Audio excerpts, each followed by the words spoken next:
Baik, kali ini saya akan memaparkan materi terkait kepemimpinan. Apa itu kepemimpinan?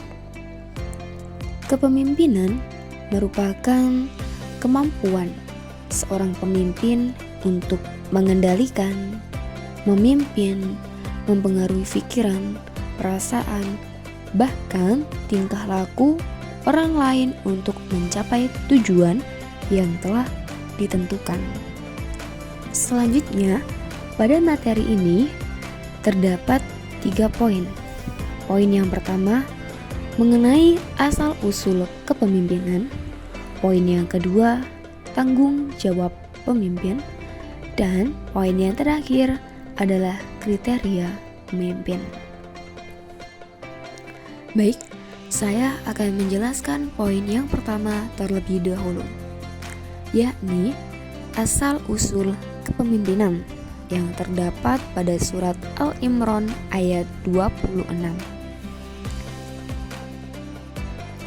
yang berbunyi, Bismillahirrahmanirrahim, Qulillahumma malikal mulki tu'til mulka man tasha'u wa tanzi'ul mulka mimman tasha'u wa tu'izzu man tasha'u wa tudhillu man tasha'u biyadikal khair innaka ala kulli syai'in qadir. Dengan terjemahan, katakanlah Muhammad, wahai Tuhan pemilik kekuasaan, Engkau berikan kekuasaan kepada siapapun yang Engkau kehendaki, dan Engkau cabut kekuasaan dari siapapun yang Engkau kehendaki. Engkau muliakan siapapun yang Engkau kehendaki, dan Engkau hinakan siapapun yang Engkau kehendaki. Di tangan Engkaulah segala kebajikan, sungguh Allah Maha Kuasa atas segala sesuatu.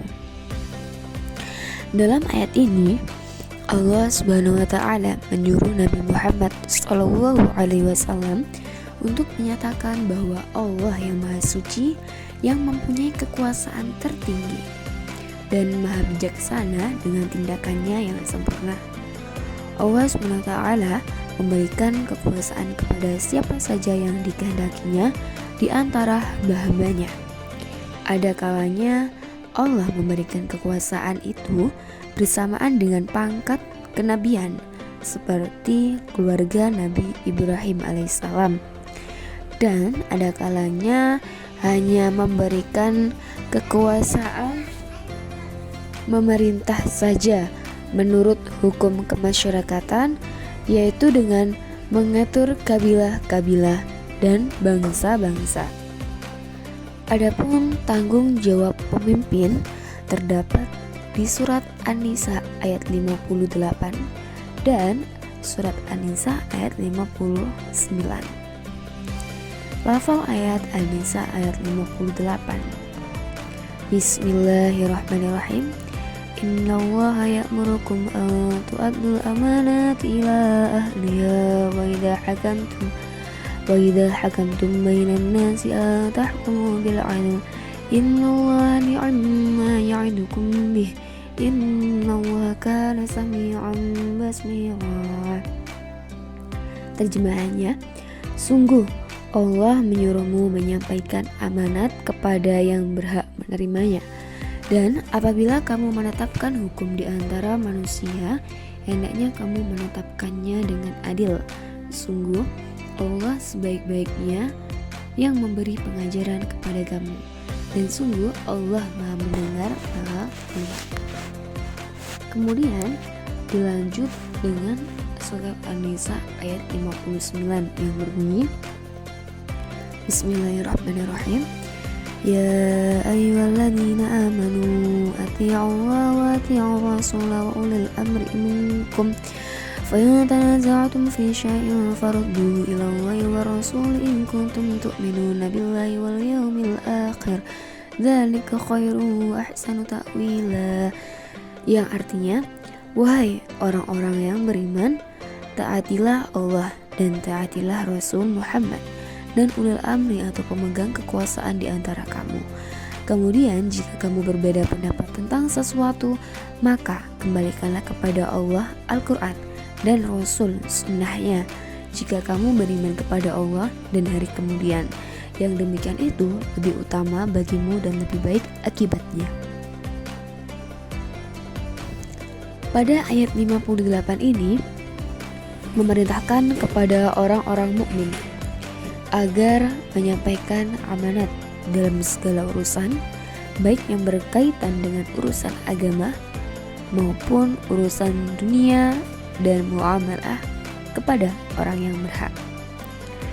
Ayat ini juga memerintahkan agar kaum muslimin taat dan patuh kepada Allah, kepada Rasul Allah, dan kepada orang yang memegang kekuasaan di antara mereka, agar tercipta kemaslahatan umum dan keadilan. Lalu, bagaimana dengan kriteria pemimpin menurut Islam? Nah, kriteria pemimpin menurut Islam terdapat pada surat Al-Baqarah ayat 247 yang berbunyi, Bismillahirrahmanirrahim. Wa qala lahum nabiyyuhum innallaha qad ba'atha lakum taluta malika qalu anna yakunu lahul mulku alaina wa nahnu ahaqqu bil mulki minhu wa lam yu'ta sa'atan minal mal qala innallaha astafahu 'alaikum wa zadahu bastatan fil 'ilmi wal jism wallahu yu'ti mulkahu man yasha wallahu wasi'un 'alim. Yang artinya, dan nabi mereka berkata kepada mereka, sesungguhnya Allah telah mengangkat Talut menjadi rajamu. Mereka menjawab, bagaimana Talut memperoleh kerajaan atas kami, sedangkan kami lebih berhak atas kerajaan itu daripadanya, dan dia tidak diberikan kekayaan yang banyak. Nabi menjawab, Allah telah memilihnya menjadi raja kamu dan memberikan kelebihan ilmu dan fisik. Allah memberikan kerajaannya kepada siapa yang dia kehendaki, dan Allah Maha Luas, Maha Mengetahui. Jadi, pada surat ini menjelaskan bahwa harta kekayaan bukan menjadi syarat untuk menjadi raja atau pemimpin. Karena dengan ilmu yang luas, fisik yang kuat, serta bertakwa kepada Allah Subhanahu wa Ta'ala, maka mudah baginya untuk mendapat harta yang diperlukan. Sebab Allah Subhanahu wa Ta'ala Maha luas kekuasaan, keagungan dan rezekinya, dan Maha mengetahui tentang orang yang lebih pantas menerima karunia-Nya itu. Lebih mudahnya, ayat ini menjelaskan bahwa orang-orang yang paling berhak menjadi pemimpin bukanlah karena kekayaan dan keturunan bangsawan, tetapi karena memiliki ilmu pengetahuan, kekuatan fisik, budi pekerti, dan ketakwaan kepada Allah